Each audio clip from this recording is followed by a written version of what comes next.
Okay. I'm gonna try without a mic. If it gets, I mumble sometimes. So if it's hard, I can fix it.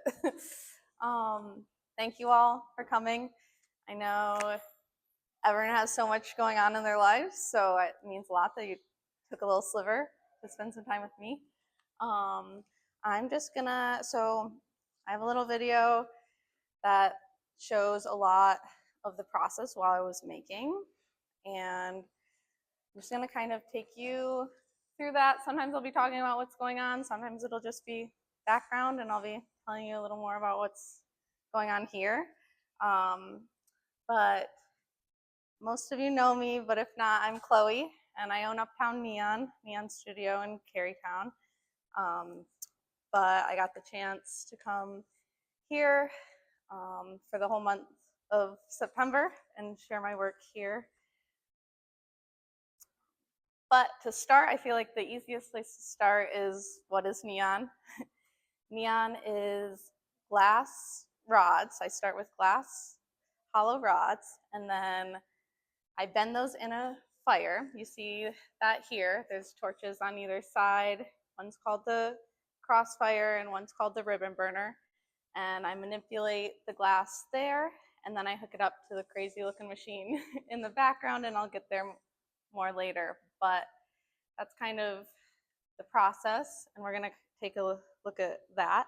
But all in all, it's a glass unit that's filled with a noble gas, like neon or argon, or sometimes it's krypton or xenon, but in most commercial science shops, it's gonna be neon or argon. And so we've been watching this for a second and a little more about what's going on here. Right here, I'm bending the basketball hoop that you see here. And that kind of shows the two different bends. The one on the right I used to make kind of soft curves, like any time I was lifting it off the table to make those wiggles. Oh. Let's see. Don't need that. It's probably Annie. Where was I? Oh yeah, so then this one is called the crossfire. So every neon bender learns about 6 bends, and that's the 90-degree bend, a double back, which is making like a U. You have to rise it off the table and you have to drop it down to the table. And then there's combination bends like a rise turn and a rise drop. And then the last most important part, which you just saw me do, is splicing. And that is joining 2 pieces of glass together. So that's important because after I do all the bending, I hook it up to this machine, and that is under here is a vacuum pump. So it has to be completely sealed off in order to pull the vacuum. Otherwise it won't work and nothing will light up. It wouldn't be able to trap the gas inside there. So you'll see me here. Yep, you saw splicing in the crossfires. There's also splicing with a hand torch, and that's what's going on there. This is a good moment to mention 2 different diameters of glass. So you'll see some of these flowers are 8 millimeters thin. That's about as thin as you go. And then that piece, which is the table there, is 15 millimeters. So there's kind of some variation there. Now we're getting into some more about the pumping process. So this is like the mad scientist. Things kind of start to happen. You'll see it's hooked up to this machine with a tubulation right here.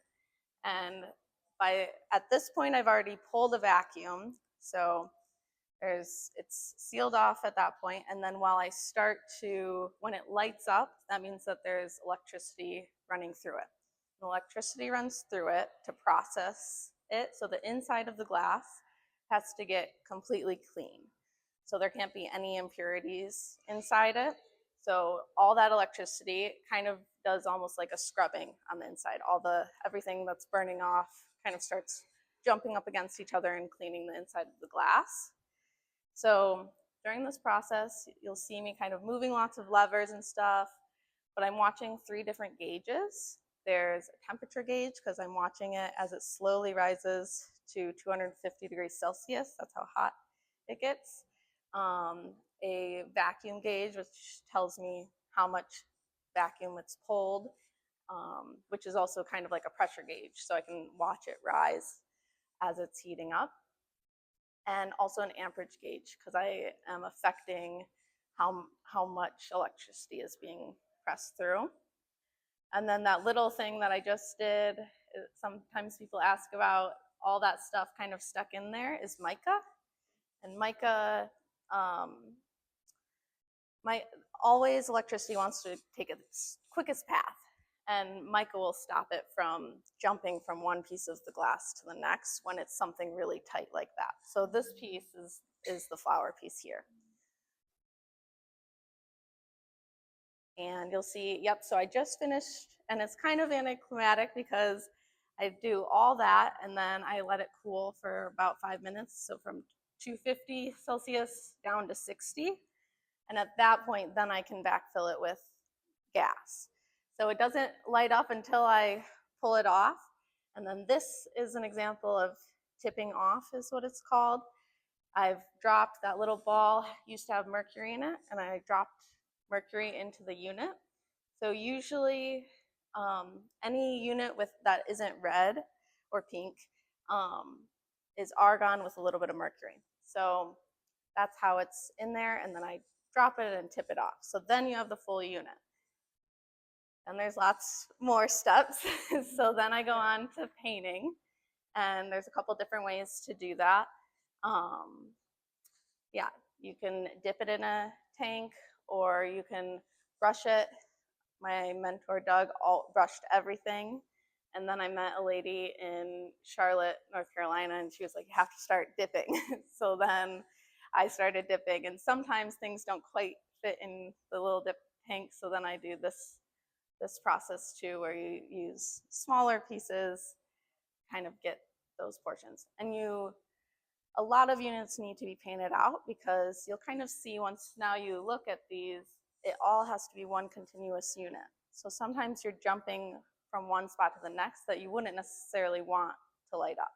So that's why I have to paint out parts of it. Yeah. So then you'll also see this is black paint, and it's completely opaque, so that the light can't get through. But then you kind of see here that it's a different color now. So in the next clip, you'll see, so I actually do that dipping process twice. So then I go back through and add in the blue or white or whatever color, so I can hide that black. But that was a whole bunch of technical mush, and we can take a little break about that, and I'll talk a little more about like what's going on here and kind of how I came to make all of this work. But in the background, there'll just be, I'm just wiring up a sign.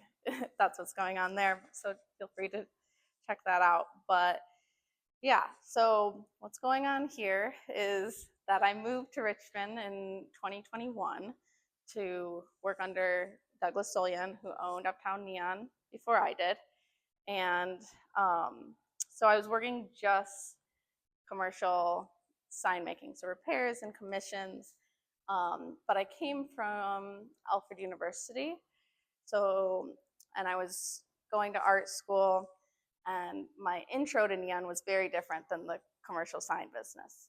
So I really fell in love with neon as a material and the way that it glowed and the way that I could manipulate it. But the reason that I came here was because I really saw the possibility of it as a skill and something that it excited me most, that I could learn it and practice, and like something that I could just always be working towards perfecting. Like could probably never get there, but I could always be working towards that. Yeah, so after 3 years of doing that, the opportunity came up to have the show here, and I carved out enough time to put aside some time to work solely on what I'd want to make. So when I started to develop what I wanted to make, I wrote down a couple of things in my notebook, and I was really thinking about all of you and wanting to make work that was for the home or the spaces that we spend time in. And with that, I started thinking about kind of accessibility of neon and how it hangs and the issues that come with it. So I really took a lot of care in thinking about how can I make something that hangs like any other artwork or sits on a table like any other artwork. So started kind of working through that. Even like the basketball hoop that's way up there has a French cleat on the back that could go on a regular wall in case you don't have 17-foot ceilings. Yeah, and overall then the making process was really about giving myself some freedom. Like the squiggles were about every day I usually come in to work and there's a pattern that I'm going to follow. So the squiggle is kind of forces me to let it go where it wants or wherever I think it might go. So that's just kind of a practice in letting myself learn more about the glass rather than going where I think it should go or where I've always expected it to go. So those are kind of breaking me from like this rigid structure, but there's also a lot that tie into that same process that I usually make, like the floral designs. I designed those on the computer like I would usually, and I created the pattern to bend off, but I still had a little more freedom to listen to it if it wants to go this way a little more than usual because there wasn't like a set standard where it had to land. And then a little more conceptually, I was really just making things that I was drawn to and allowing myself to make things that I was drawn to. I think I was feeling a lot of pressure knowing what do you make. So it was kind of, I gave myself only about 6 weeks to make. So it kind of just hit and it was like, you're gonna make and it's gonna happen. So yeah, and then after it all came out, I kind of started pulling these threads together that a lot of it's about things in my childhood, like the peony. I always remember my mom has like a peony bed outside her back door. So I always remember running out the steps and thinking about like, it's such a nod to, it always felt like summer when they finally bloomed and watching that and thinking about that. And then kind of mirroring that with the goldenrod, where I'm from in Western New York and lots of spaces. They just grow wild like crazy throughout the fields and along the roads and everything. And they kind of come towards the end of the summer. But something that is probably considered a weed is one of my favorite flowers. So I was drawn there. And then even like the basketball kind of ties to my childhood. My dad was a basketball coach and I played. I don't really remember a time when there wasn't a basketball hoop outside, but it's definitely, I'm also always drawn to those natural elements. So even the basketball hoop is an outdoor hoop. So yeah, so whether it's the actual motif of nature or reminiscent of being outside or even the chair. I know, I get so excited.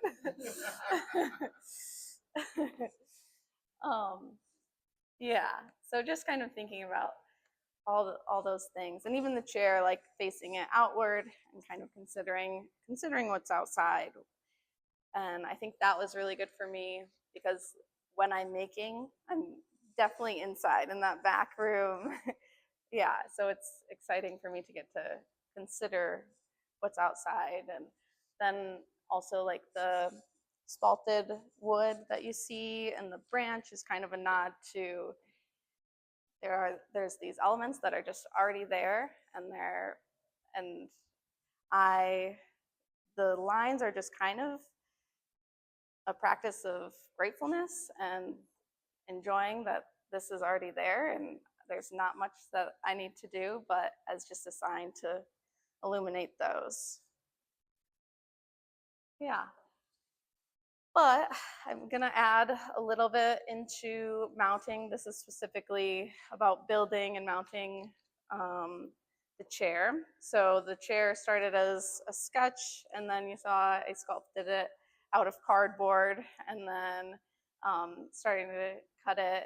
And this is William, kind of my secret weapon. Everything, he helped a ton with all the wood pieces. He built most of the boxes, but together we built the chair and kind of putting that together. But we thought through kind of every piece and thinking about where are we going to hide the power supply. So Neon used to have these really big transformers and that hum. Now they're quite a bit smaller, but they're still a black box. So you kind of have to think about where's that going to go and where's the cord going to go. So in the chair, it sits right back here. Even thinking about like, okay, if I ever have to repair this, how do I get to it easily? So all of those little things were exciting to kind of work through. Yeah. And then this one, the bending process,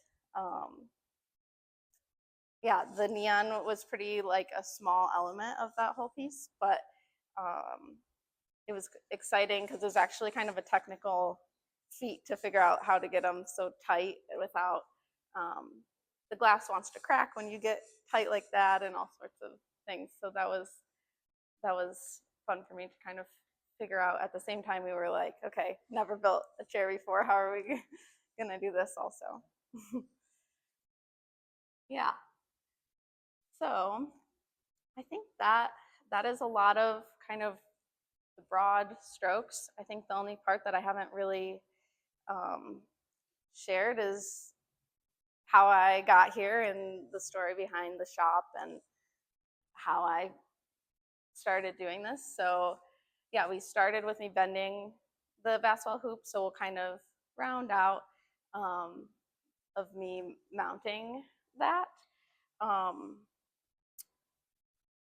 So the story of how I got to Richmond, I mentioned I went to Alfred University, was getting my BFA there. And towards the end of my senior year, I knew I wanted to work a commercial job. I wanted to know more than just how we were kind of throwing it together. I wanted to know, I could tell that there was more skill behind this. But I was shocked at how much I didn't know, because at school we only used the ribbon burner, that long one, and all commercial neon shops use the crossfire, so you can get all those tight bends. So I'd never touched that. So my professor said, okay, go do that for a year. And she put me in contact with this guy, Morgan Crook, who he wrote the Neon Engineers Handbook, and he works on all sorts of different, it's a pretty small community, but he works on all sorts of different shops around the country. So he would kind of know who was looking for help and what was available. So I called him up and he said, well, there is someone in Richmond, Virginia who's been looking for help for a while. So he gave me Doug's number, and I called Doug, and he was definitely looking for someone further along than I was. He was, I think he was 78, 79 at that time and pretty sick and wasn't really sure if he wanted to teach again. But so I kind of was like, okay, not gonna work. But by the end of our conversation, he was like, well, why don't you come for a week and we'll kind of see where you're at and stuff. So I was like, okay. I'd never been to Richmond before. So then I called Morgan Crook back, and he said, well, that's great. Why don't you come here first, and I'll try and get you up to speed. So then that turned into a month-long trip of going to, I think, 7 different neon shops, all willing to kind of show me a little bit before I got there. There were the first one I went to, I like asked what something was on the table, and it was an electrode holder, which they use probably 50 times a day. And they were like, what? And I was like, we just used a glove. Or it was like, yeah. So yeah, I went to Durham, to Charlotte, to Columbia, South Carolina, to Atlanta, to Birmingham, Alabama, and then with the last stop being Richmond. So I worked with Doug for that week, and we just kind of hit it off. And he said, okay, if you can find a place to live, I'd be willing to teach you. So with that, I went back home for a month, and then I found a place and I moved here. So then we started working just immediately. That was the biggest help, was that he needed me to like work immediately. Even though I didn't quite have the skills, he said it doesn't matter how much scrap you make, just need the job done. So we just started making, and he was willing to let me learn. Did you see my other happy dance? But so then we just kind of started working, and I had about 6 months with him. But like I mentioned, he was really sick. He had COPD and other lung issues, and working was tricky for him. So he passed away that February, and his wife let me keep running the business for about a year, and then we started discussing what it would look like for me to buy it. And yeah, we kind of came to the conclusion, and that was the spring of 2023. So it's been a little bit, but yeah, it's been very rewarding and enjoyable. And this little last clip is, I just find it funny because I was supposed to be done, like it's install time, but I think I was just enjoying making so much that I like couldn't stop. So I made one more piece, and that's the piece that's in the window. Yeah. So this is just kind of the last install shot. Annie's in the back, William's in the back. There was tons of help to make this happen. But yeah.